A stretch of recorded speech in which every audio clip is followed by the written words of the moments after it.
এক সময়ে এক জমিদারের ছেলে সেলিম রাতে সে প্রায় ঘুমোতেই পারত না। অদ্ভুত, অস্বস্তিকর দুঃস্বপ্ন তাকে তাড়া করত। ঝরা পাতা, রক্ত আর এক অজানা সবুজ বাক্সের দৃশ্য। একদিন সকালে বিপদ ভুলে সেলিম গেল গ্রামের বাজারে। হঠাৎ তার চোখে পড়ল এক বৃদ্ধ লোক।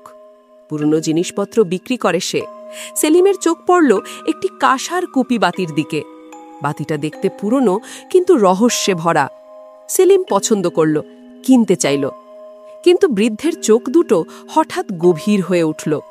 সে শুধু বলল, বাতি কিনতে পারো, কিন্তু কখনোই রাতের বেলা জ্বালাতে পারবে না।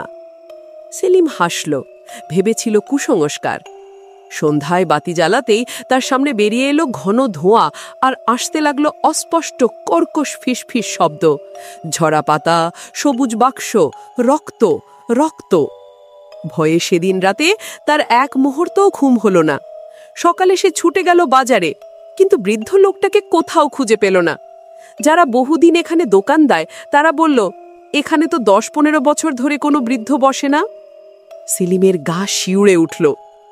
ঘরে ফিরে সব কথা জানালো তার বাবার পুরনো গোলাম করিম চাচাকে। শোনামাত্রই করিম কেঁদে ফিরল। বলল, তোমার বাবা আজমল শাহ ছিলেন একজন অত্যাচারী জমিদার। অনেকের জমি কেড়ে নিয়েছেন, প্রাণ পর্যন্ত নিয়েছেন।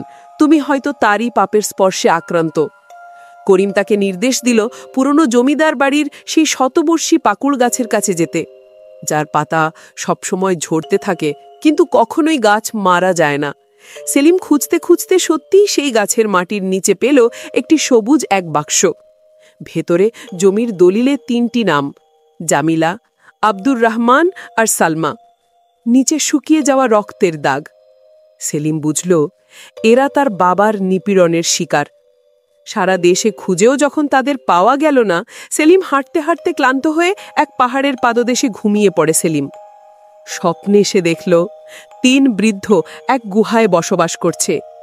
ক্লান্ত, অসহায়, কিন্তু জীবিত। তারা বলছে, আমরা বেঁচে আছি সেলিম, বেঁচে আছি। ঘুম ভাঙতেই সেলিম ছুটে গেল সেই পাহাড়ের গুহায়, আর অবাক হয়ে দেখল স্বপ্ন যেন বাস্তবে রূপ নিয়েছে। 3 জনেই সেখানে জীবিত। সেলিম কেঁদে ফেলল, তাদের জমি ফিরিয়ে দিল, ক্ষমা চাইল বাবার পাপের জন্য। সকলের চোখে জল এসে গেল। সেই রাতে বহুদিন পর সত্যিকারের শান্তির ঘুম ঘুমোলো সেলিম। মনে হলো তার মাথার উপর থেকে এক বিশাল অভিশাপ নেমে গেছে। সে মুক্ত হয়েছে পাপের ছায়া থেকে।